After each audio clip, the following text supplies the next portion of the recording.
He explained that he'd been watching the whole presentation through a hidden camera I'd installed in the prototype 6 months ago. My manager Gregory's face drained of color as the CEO of our biggest client continued. Every meeting, every development session, every late night Ms. Thompson spent perfecting this system. I've seen it all. The boardroom of executives turned to stare at Gregory, then at me, and I wondered if they were ready to hear exactly how deep this deception went, and why I'd been recording everything. My name is Elena Thompson, and I'm a software engineer who just watched my boss try to steal the biggest achievement of my career in front of the entire C-suite. But what Gregory didn't know was that my $10 million automation system had a feature he'd never bothered to ask about: full surveillance capability that our client had specifically requested to monitor their facilities. And they'd been using it to monitor us. 6 months ago, I was just another developer at Nexus Technology Solutions, a mid-sized firm specializing in industrial automation. I'd been there 3 years, steadily building my reputation as someone who could solve complex problems and deliver on time.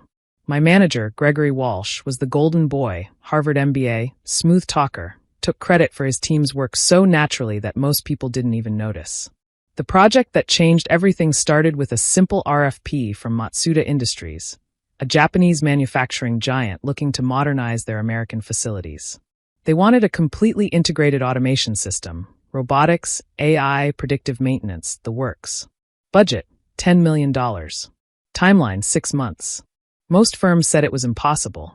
I said I could do it in 5. Gregory laughed when I showed him my proposal. Elena, this is adorable, but Matsuda isn't looking for junior developer ideas. They want experience, leadership presence. Let me handle the pitch. But I've already worked out the entire architecture, which I'll present to them professionally. Don't worry, I'll make sure you get recognition for your contributions. I should have seen the red flags then. But I was 29, ambitious, and still believed that good work spoke for itself. So I let Gregory take my proposal to Matsuda, let him present my ideas in his expensive suit while I sat in the office perfecting the technical details. He won the contract, of course. My ideas, his presentation. The perfect combination, he said. Elena, you'll be lead developer on this, he announced magnanimously, as if he was doing me a favor by letting me build my own design. I'll handle all the client relations, keep them happy while you work your magic. For 5 months, I worked like a woman possessed. 18-hour days became normal.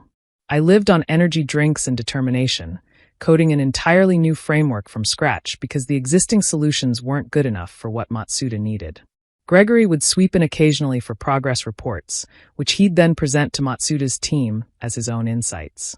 Great work on the neural network integration, he'd say, not understanding what a neural network was. Make sure you document everything for my presentation tomorrow. I documented everything, all right. But not just for his presentations. See, Matsuda's RFP had included an interesting requirement. They wanted full surveillance integration in their system, cameras and sensors that could monitor both equipment and personnel to optimize efficiency and ensure security.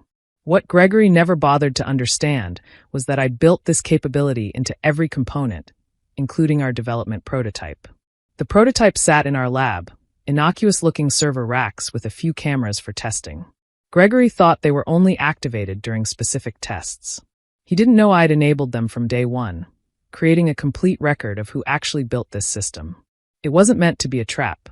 Originally, I just wanted to document my process, create training videos, have a record of successful tests.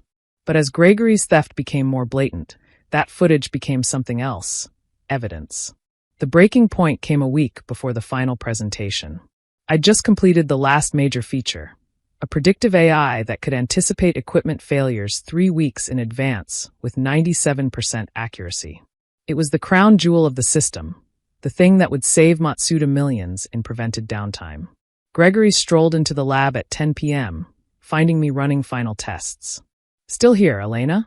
Such dedication. He glanced at my screens without understanding them. Is that the prediction algorithm? Excellent. I've been explaining to Matsuda how I conceived this approach. Really revolutionary stuff. You conceived it? The words slipped out before I could stop them. His face hardened. I conceived the project, Elena. You're just implementing my vision. Don't forget who gave you this opportunity. That night, I made a decision. I compiled 6 months of footage. Every late night, every breakthrough, Every moment Gregory took credit for work he couldn't even understand. I encrypted it and built it into the system's documentation under a section labeled Development History, authorized personnel only. Mr. Yamamoto, Matsuda's CEO, had given me his direct contact early in the project, saying to reach out if I ever needed anything. I'd never used it. Gregory handled all communication. But that night, I sent a simple message. Mr. Yamamoto, when you review our final presentation, please ensure you access the complete system documentation, including the development history section. Your authorization code is your birthday. E. Thompson. The day of the final presentation arrived. The boardroom was packed, Nexus's entire C-suite, Matsuda's executive team visiting from Japan, even some board members. This wasn't just a project presentation. It was a potential game changer for both companies. Gregory was in his element, designer suit impeccable, confidence radiating as he clicked through MY slides. As I developed this system, he began, I focused on 3 core principles. I sat in the back, taking notes I didn't need, watching him present algorithms he couldn't solve if his life depended on it. The executives nodded along, impressed by his polish, his command of buzzwords, his ability to make complex systems sound simple because he didn't understand their complexity. He was halfway through explaining his predictive maintenance algorithm when Mr. Yamamoto raised his hand. Excuse me, Mr. Walsh. I have a question. His English was perfect, tinged with barely concealed amusement. You say you developed this algorithm. Can you explain why you chose a hybrid neural network over a traditional machine learning approach? Gregory's smile flickered. Well, obviously, the neural network provides superior pattern recognition. But this isn't just pattern recognition, Mr. Yamamoto interrupted. According to the documentation, it uses a novel approach combining quantum-inspired optimization with classical deep learning. Quite brilliant, really. Can you elaborate on the quantum aspects? The room fell silent. Gregory's mouth opened and closed like a fish. That is, the technical implementation details were handled by my team. By Ms. Elena Thompson, specifically? Mr. Yamamoto's eyes found me in the back of the room. Ms. Thompson, would you mind joining us at the front? My legs felt like jelly as I walked to the presentation area. Gregory's face cycled through confusion, anger, and fear. Mr. Yamamoto, our CEO, Patricia Hendricks, interjected. Is there a problem with the presentation? Oh yes, Mr. Yamamoto said pleasantly. The problem is that Mr. Walsh is presenting Ms. Thompson's work as his own. You see, the system Ms. Thompson built for us includes comprehensive surveillance capabilities. With her permission, we've been monitoring the development process. He pulled out a tablet and connected it to the presentation screen. Every component of this system has embedded cameras and logging. Ms. Thompson activated them on day 1. We have 6 months of footage showing who actually built this system. The screen filled with a time-lapse video. Me alone in the lab, night after night, building, testing, debugging. Gregory appeared occasionally, always briefly, never contributing anything but taking photos of my screens. Furthermore, Mr. Yamamoto continued, Ms. Thompson encrypted the complete development history into the system documentation. Only Matsuda authorization could access it. It includes not just video, but keystroke logs, code commits, even biometric data from the lab security system. He clicked to another screen, a graph showing hours logged in the lab. My line was a mountain range of 18-hour days. Gregory's was barely visible. According to this data, Mr. Yamamoto said conversationally, Ms. Thompson spent 2,847 hours developing this system. Mr. Walsh spent 73 hours, mostly in meetings where he presented Ms. Thompson's work without attribution. Patricia Hendricks had gone pale. Gregory, is this true? There's been a misunderstanding, Gregory stammered.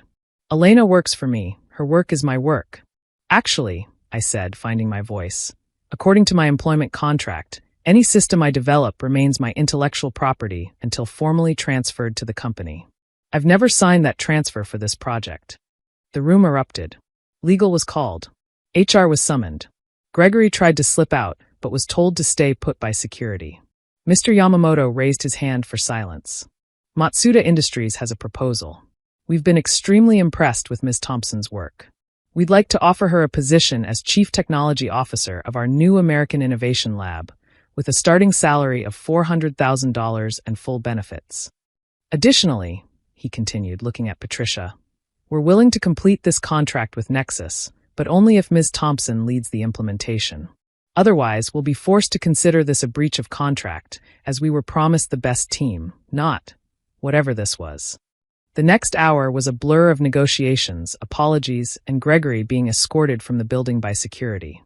By the end, I had a job offer from Matsuda, a promotion to senior director at Nexus with a salary match to keep me, and a personal apology from Patricia Hendricks. I should have seen this, Patricia said quietly after everyone else had left. Gregory's projects always had a star developer who mysteriously left the company afterward. I thought they were getting poached. Now I realized they were being driven out. What happens to him now? I asked. Fired, obviously.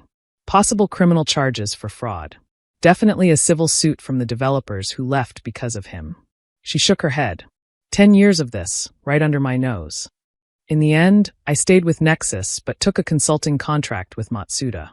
The system implementation went flawlessly. Funny how smooth things go when the person who actually built it is in charge. The predictive AI has saved Matsuda $3 million in prevented downtime in just the first quarter. Gregory, last I heard, was working at his brother-in-law's car dealership. He tried to sue me for entrapment, but dropped it when my lawyer pointed out that documenting your own work isn't illegal, but claiming credit for someone else's is. The surveillance system is still running, by the way. Not to catch thieves, Nexus cleaned house after the Gregory incident. Now it's used for its intended purpose, training videos, security, and making sure everyone gets credit for their work. I keep one clip saved on my personal drive. It's from 3 a.m. on a Tuesday, showing me at my desk, surrounded by empty coffee cups and code windows, finally cracking the quantum optimization problem. In the background, barely visible, is the motivational poster Gregory hung in the lab. There is no I in team. He was right. There's no I in team. But there's definitely one in video evidence.